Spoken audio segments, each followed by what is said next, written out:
nilagay na ni Duterte sa lusak ang consciousness ng mga Pilipino. At ginagawa niyang mainstream ang kabastusan.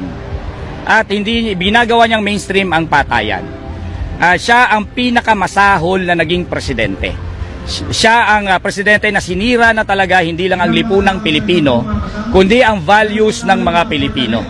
Dapat siyang purgahin sa ating kasaysayan. Si Duterte ang example ng dapat binibitay para magkaroon tayo ng leksyon sa ating kasaysayan na binibitay natin ang mamamatay tao, binibitay natin ang kurap, binibitay natin ang bastos sa kababaihan, pinaparusahan natin para mabasa ng mga henerasyon ng kabataan, iba't ibang henerasyon ng kabataan, para may matutunan sa kasaysayan na tulad sa ibang bansa, kung saan ang mga diktador ay nililitis, kinukulong o binibitay. Si Duterte ang number one example na kapag hindi yan maparusahan, hindi yan maaresto, ang ating lipunang Pilipino, ang kanyang values bubulusok, magiging basurahan. At ang ating kaisipan ay magiging talagang nasa pinakamababa na. Hindi tayo ganyan.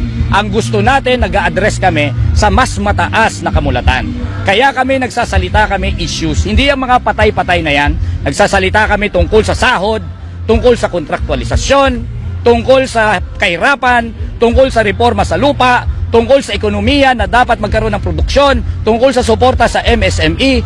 Ganyan substantial ang aming mga binibitbit. Hindi yung mga tulad ng mga ehemplo ni Duterte na totally bankrupt. Bankrupt at ganyan ang number one na example ng aabutin mo kapag ang paghahari ng dinastiya ang mananatili. Si Duterte ang example ng pinakarurok na kayang abutin na forma ng dinastiya. Pinakarurok, isang pamumuno na mamamatay tao, isang pamumuno na bastos, isang pamumuno na bankrupt, kahit sa pananalita bankrupt.